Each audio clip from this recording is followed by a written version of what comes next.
The topic for today's webinar is slightly different, but very exciting. We're talking about entering the UK market and what do you need to know about certification in the UK. Just a few housekeeping bits before we go forward. If you have any questions, please feel free to pop your questions in the chat and we'll be happy to answer at the end of the webinar. Secondly, most importantly, we are recording this webinar. So if you would like to rewatch it, share it with a colleague, please keep an eye out for the link, which will be published shortly. Quickly going through the agenda, our panelists, Katy and Dennis, will introduce themselves. Then we'll have a discussion with them, and then we'll handle the audience Q&As, which will come through. Over to Katy. Katy, would you like to introduce yourself, please? Absolutely, thank you. And I think you should also introduce yourself. So Shamila, thank you. She missed that piece. But, I did miss that, sorry. Yeah, thank you, Shamila. So I'm Katy and I head up the marketing team at the BBA. I've been here for 3 years. Not previously in the construction space. So this has really been a great learning curve to really understand what's happening in the market. So I'm very thankful to be here. Thanks for having me, Shamila. Dennis? Oh, hi. Thank you, Shamila and Katy, for this wonderful morning. I appreciate joining this webinar. And I'm Dennis Chacko. I work for BBA for the last 5 years. I started in testing, and for the last 3 years, I am serving clients who are looking for agreement certificate. Wonderful. Thank you for that. Katy, I will start the conversation with you right away. What trends happening in the global construction space is leading to more and more organizations looking towards the UK as a new market opportunity? Yeah, thanks, Shamala. I think there certainly are, it's not surprising the number of challenges that we're seeing, not only in the UK market, but around the world. There's a lot of stuff going on politically. Wars happening, you know, and amongst all of this, manufacturers are still trying to find their place. They're still trying to expand their footprint. They're still trying to grow their relevance. So there's a lot of stuff happening that's making manufacturers look further afield and look at the UK market as a point of entry and as an opportunity for them. Here in the UK, we're still dealing with the aftermath of Brexit, for example. But I think we can't ignore the fact that many international companies are looking to move into the UK, the market, you know, still have a lot of that knock-on effect as well. But according to the UK's Office of National Statistics, the value of the construction new work in the UK has and continues to see really strong growth, even while recovering from the pandemic, etc. So there is huge opportunity and potential for manufacturers to supply product into the UK construction space. So that is incredibly tempting for anybody outside of our borders who are looking to take advantage of that and add, you know, their kind of stand out from their competitors in that. We're also seeing that construction new orders rose by 30% in 2021, and it continues to go in that trajectory continues to rise.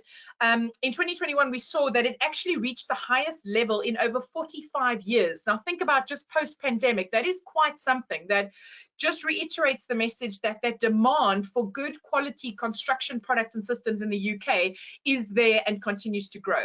I think when we speak about challenges, obviously countries have their own and they're different challenges all over the world, but certainly you look at things like infrastructure.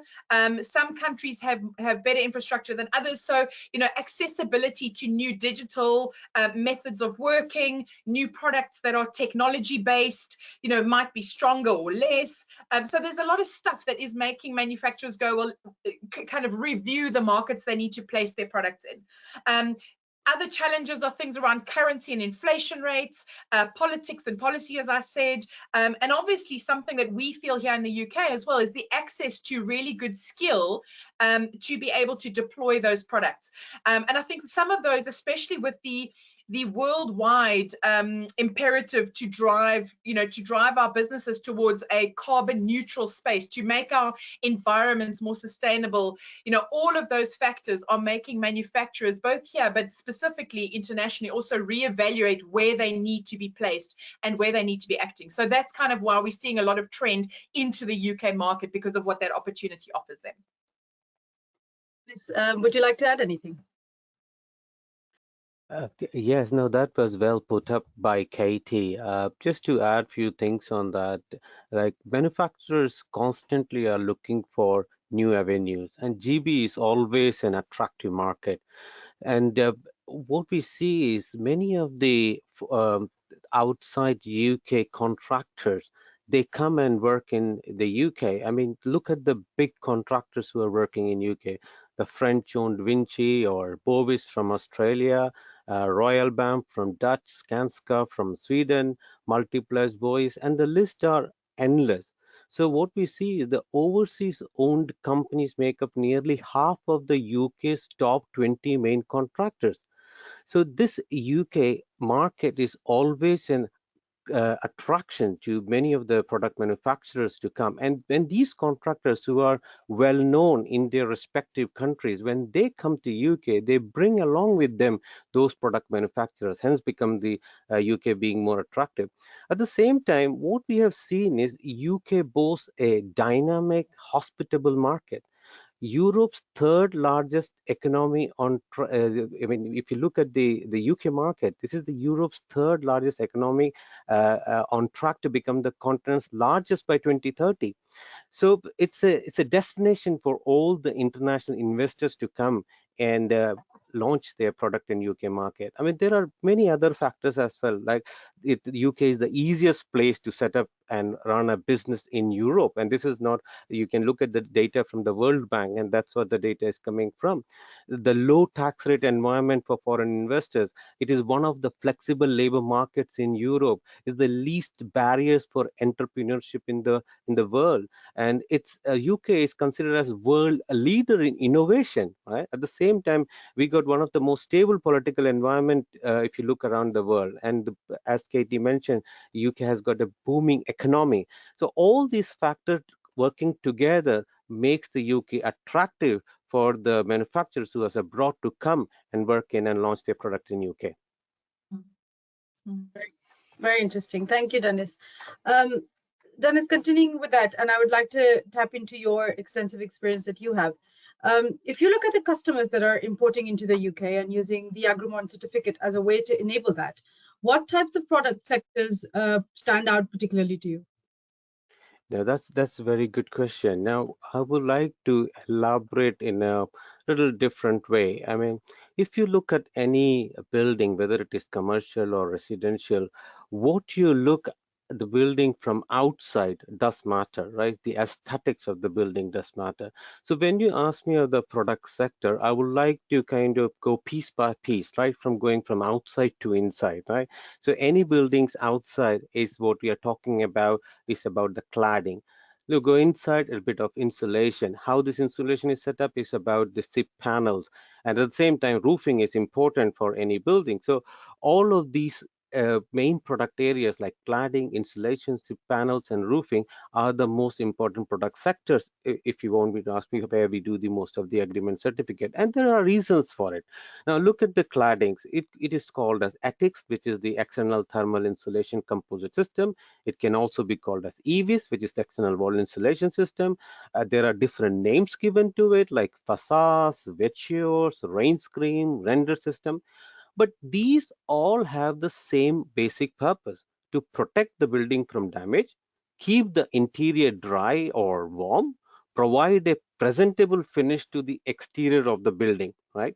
At the same time, they may ensure that the energy rating of the building is maintained, right? Now, if I go a little more deeper onto this, how these systems are constructed, right? So, if you look at the cladding system as a whole, in general, you have a substrate, and those could be a masonry or a steel or a timber, and the buildup is made up out of those substrate with a fixing or a bracket or a rail.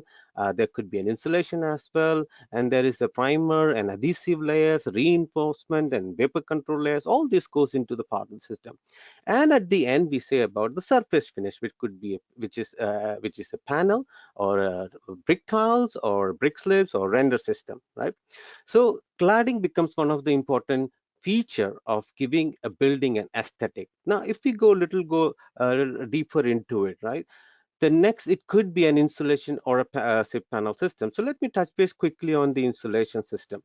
Now, insulations are either made of plastics, and which is very common. Most of the manufacturers make it through EPS, XPS, PIR, PUR, PF, you name it. Or it could be a layered or structured products like VIPs or multifoil. But at the same time, what we have seen now, the manufacturers all across the world, they are producing insulation than non-standard items like fibers or wool. There are wood fiber coming out as an insulation, rock glass, mineral fiber, or sheep wool coming as an insulation. And as the world is changing, we also want to make sure it is greener insulation. So what we have seen that the recycled materials like cloths and jeans are used as an insulation material. Also, we have cork, which is made as an insulation material. And I had a very fantastic customer who are turning vegetable like mushrooms and extracts of mushroom, which is called as mycelium, into a insulation panel. So all those changes are coming and making sure that the insulation of the building is such that the energy rating is preserved. Now, these materials are produced in large boards or bats or semi-rigid boards, rolls, loose fibers, or chemical mix-up on site or blown or poured in. So different type of material are produced by the manufacturers, and we try to give an agreement certificate onto that. Now, if I just mention a little bit more on the SIP panels, because that is also very important part of the construction of the building. And nowadays we are talking about the modern methods of construction, prefabrication, modular system. So there, the SIP panels become important features of it. So these are a prefabricated panel comprising an inferior or interior sheathing, basically. And Flip of the these, tongue. Yeah. sorry, it's not inferior, definitely, definitely the interior sheathing. It's an insulating core, and the exterior sheathing, as we know, that it's basically two boards filled with an insulation panel, right? So the panels are manufactured in different lengths. It could be 3.2 by 2.4 meter, which is the standard one.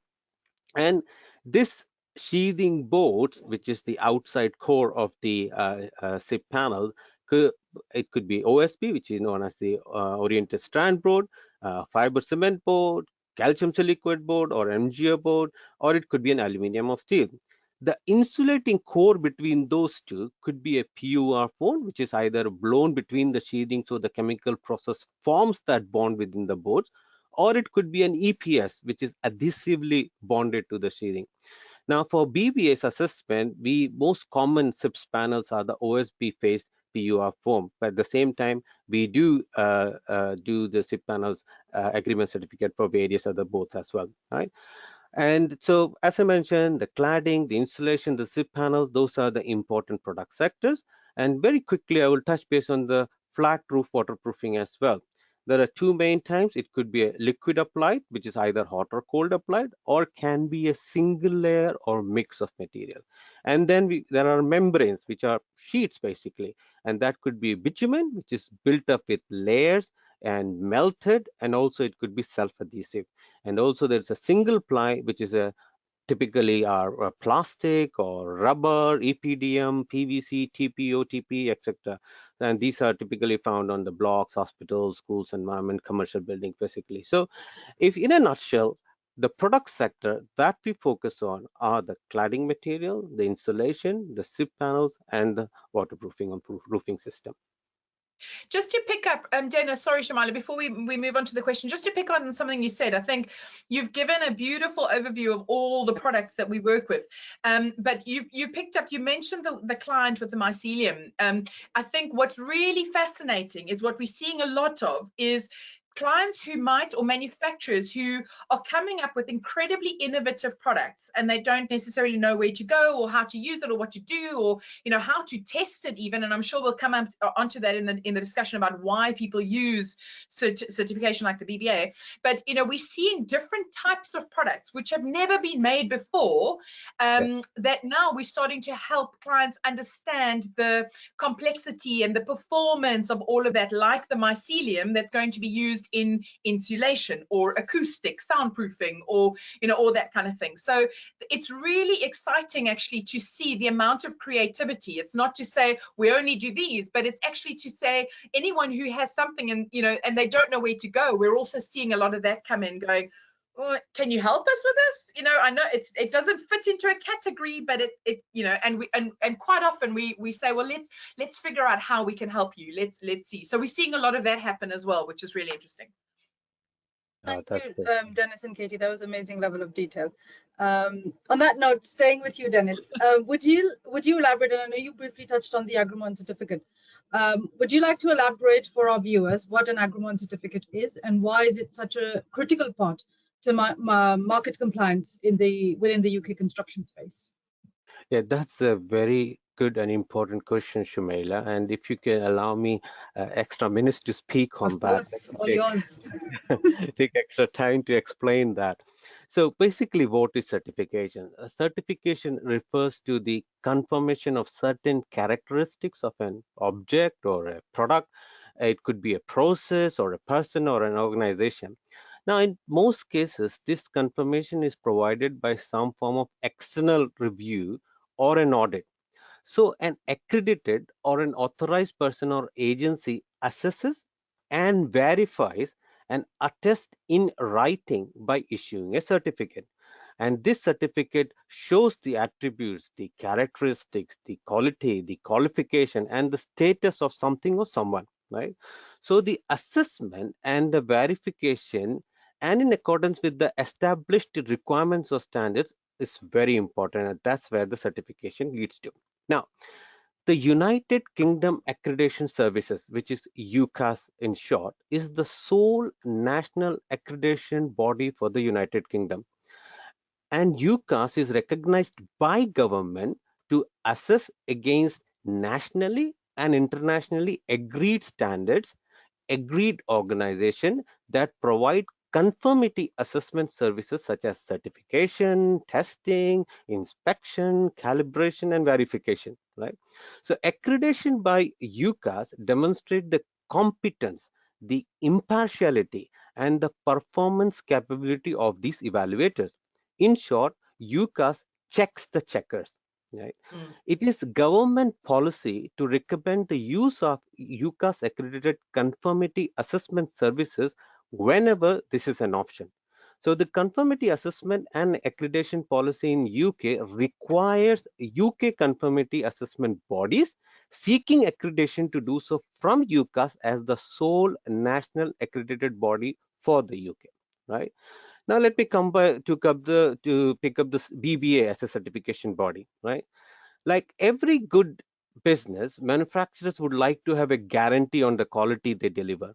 After all, manufacturers' products, services, personnel, and process comply with all the laws and regulation concerning safety, concerning efficiency, or control, or sustainability.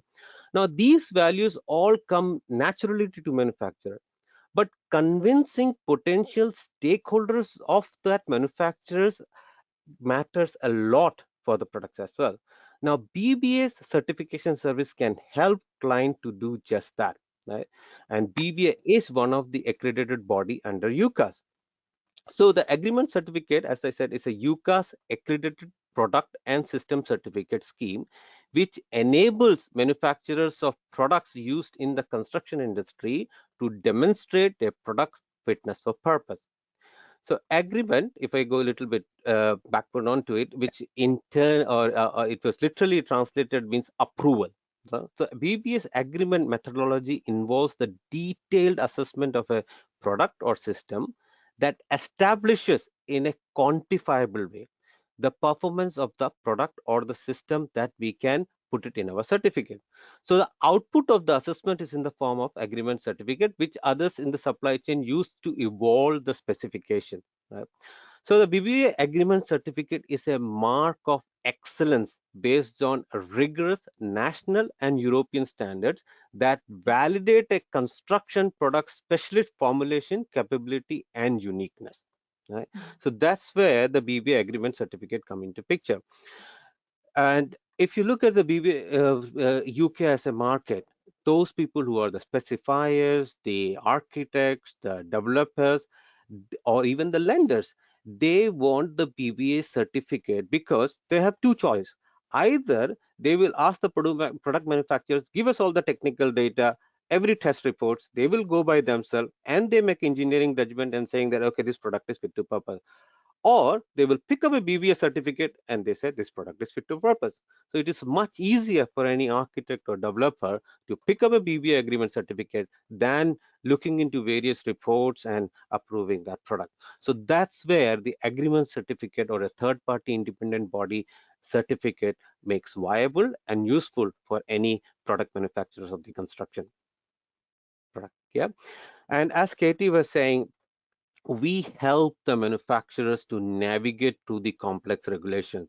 And the post-Brexit, we had seen about the confusion about the CE marking, about the UKCA, and all of those things can be made simplified.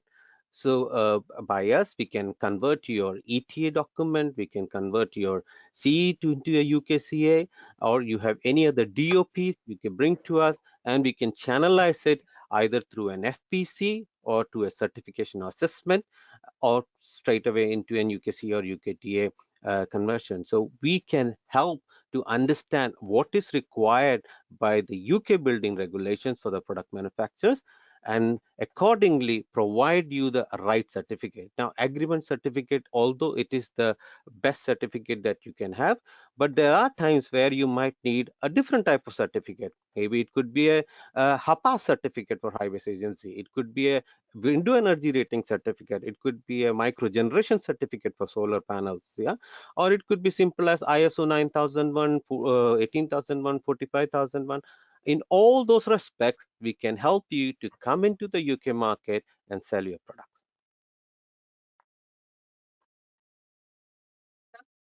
Great. Thank you, Dennis. Coming back to you, Katy. Yes. The BBA provides a number of solutions and services.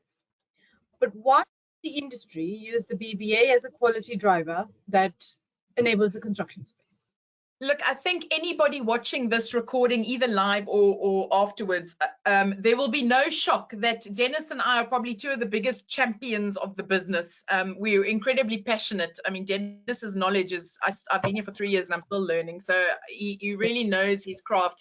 But I think, you know, it's always important for us to never assume anything, right? So never assume we know why people want to use us or the value they derive from us or anything like that. So we regularly check in with our market on what the value is that they obtain from us and what role they see us playing in their world, because it's all about us empowering and enabling them to get to where they need to be. It's not about the BBA, it's about helping us, or it's rather us helping the market to drive quality and safety and, you know, expansion.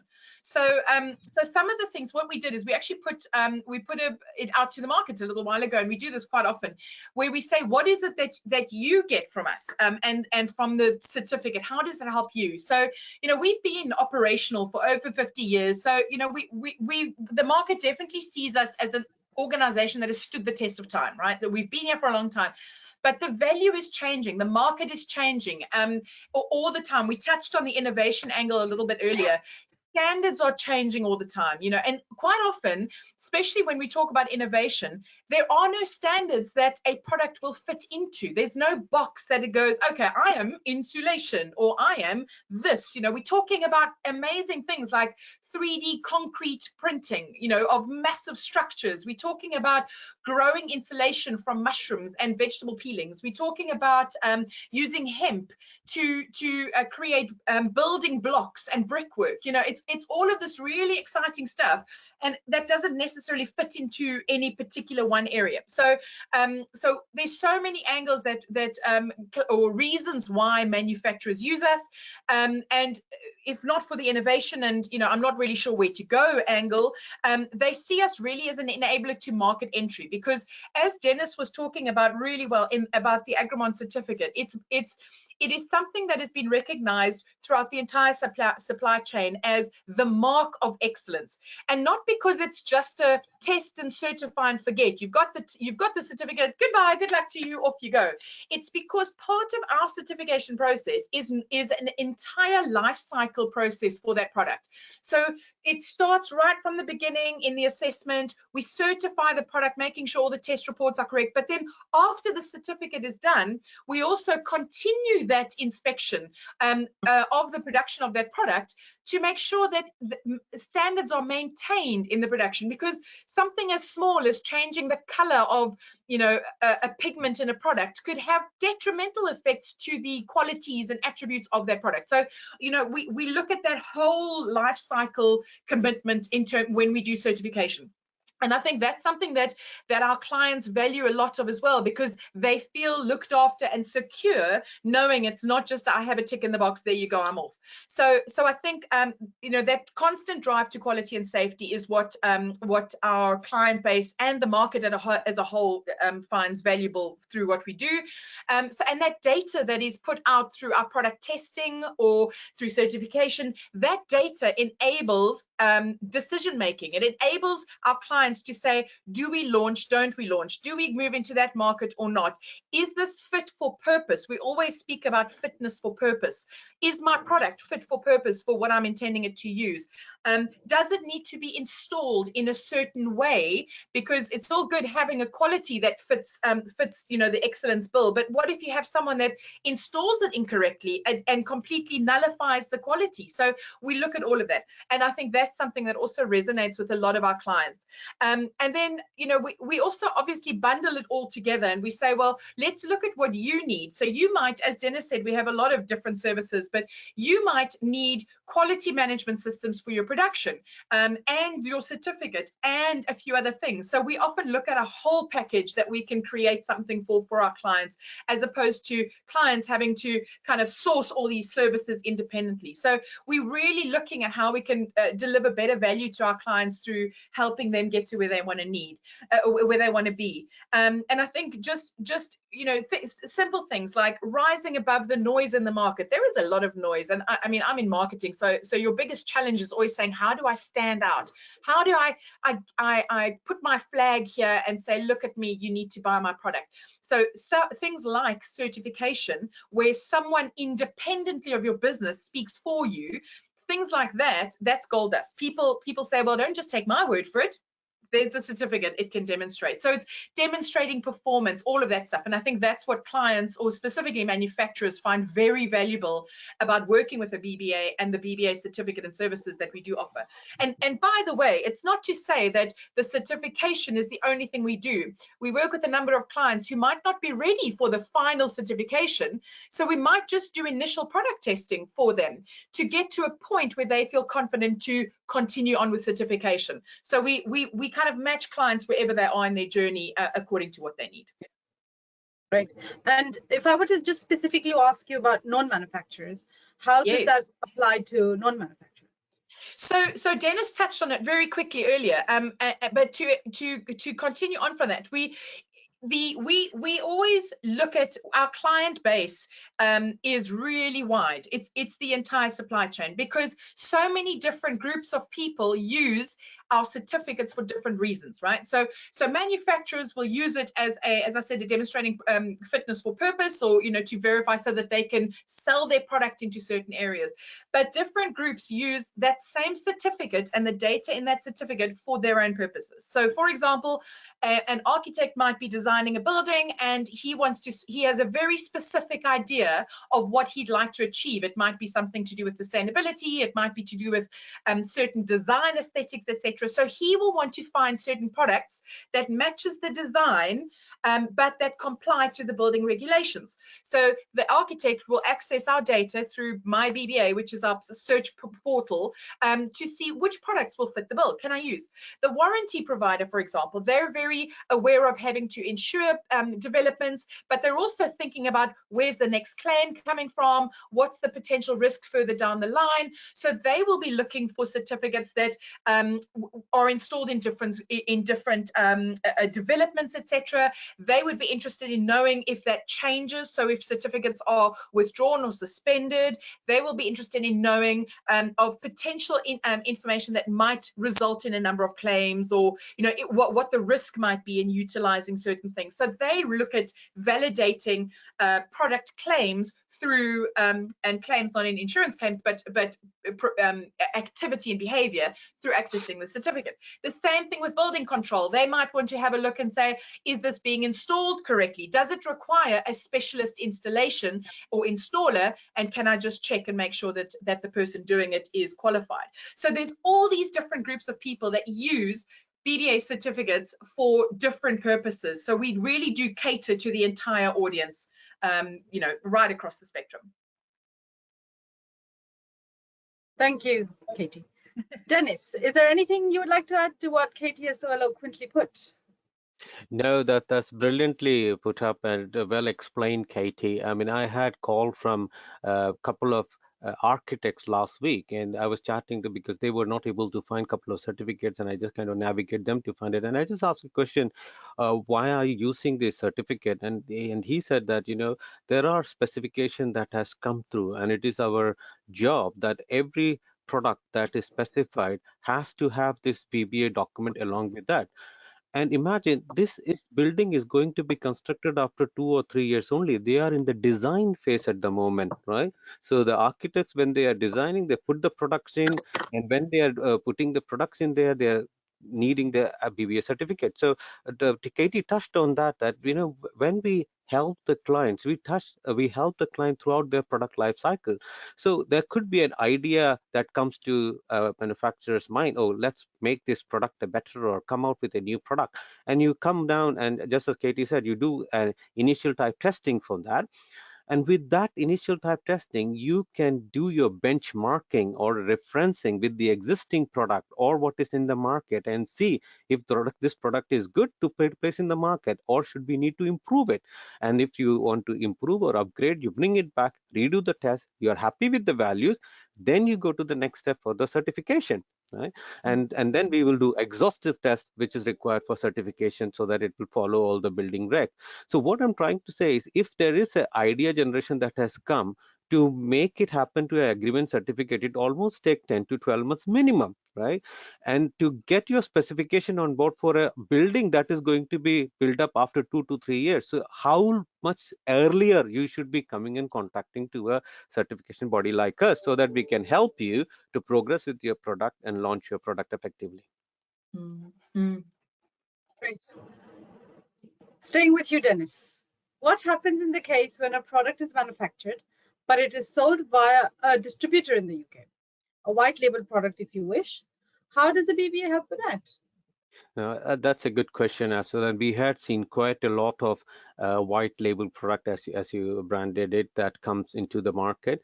So, I mean, as you understand, white label products are the generic products, mass manufactured, then customized slightly with a logo or a brand name or a product name, and then sold into the different markets. So, here we are talking about the building merchants or DIY sellers or distributors, the wholesalers or the assemblers, basically.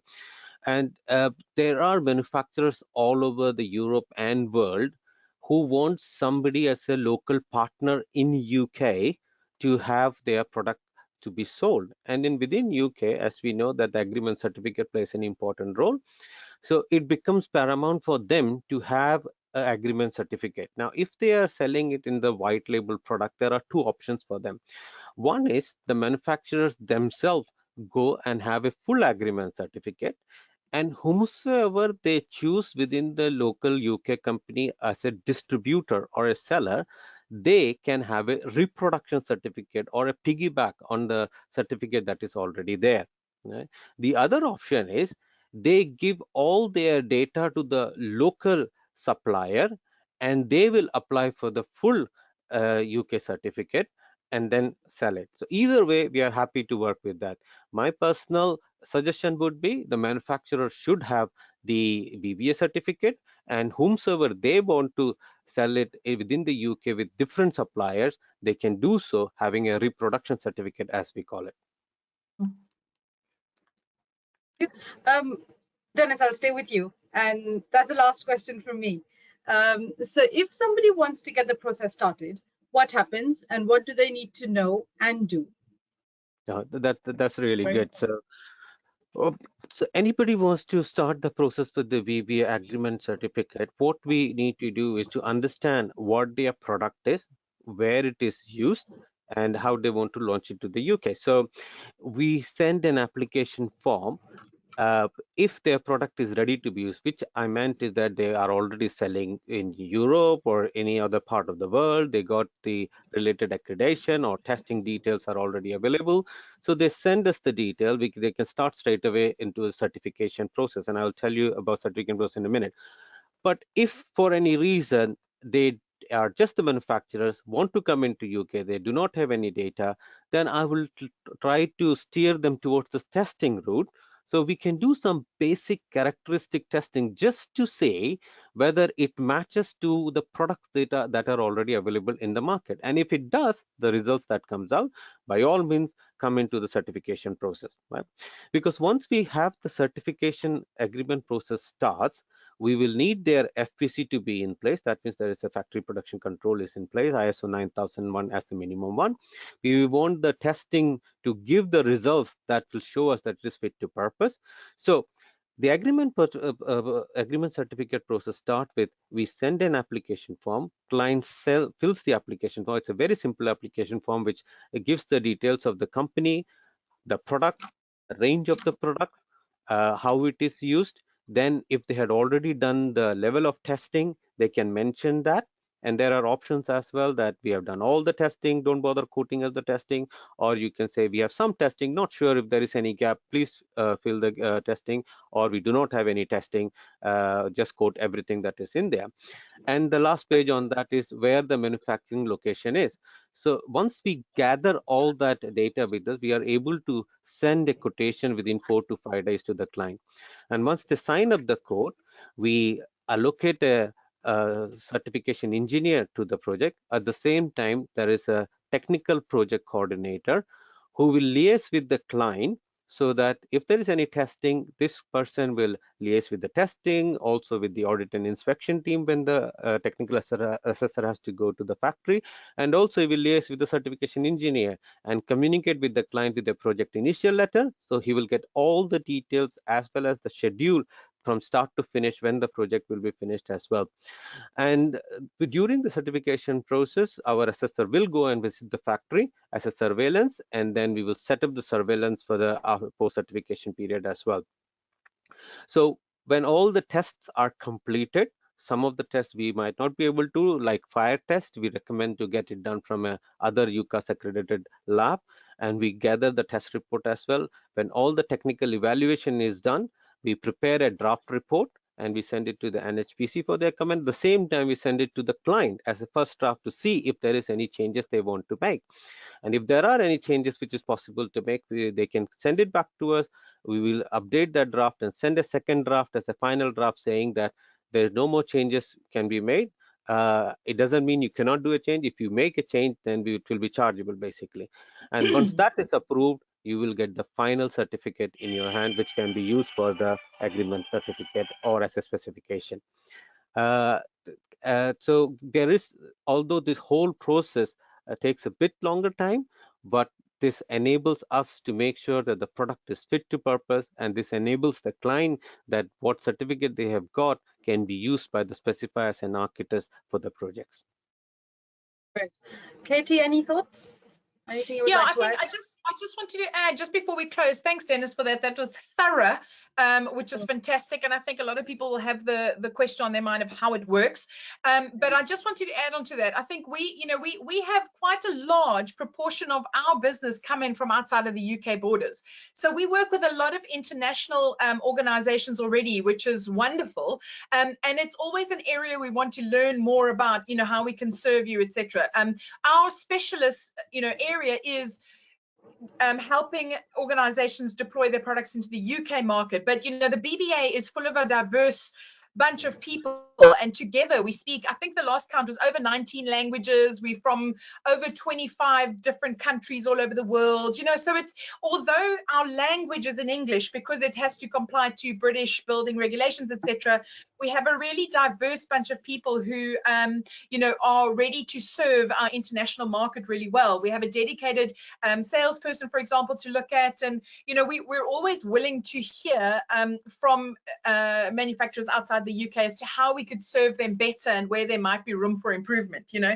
So so I just wanted to make sure we ended on that note, because I think that's quite, we often get, you know, queries, well, I'm not really good in English and I don't really understand how it works. Don't let that be a determining factor. You know, we can certainly find a way to serve you better. And I do realize that Dennis and Shamila and I have shared a lot of information today, and I'm sure for many, you know, English might not be your first language. So go and re-watch this and slow it down, because I know both Dennis and I talk really quickly, but we are here to serve. So, and I think that's just something that I wanted to make clear, you know, that there are lots of people who can help if needs be.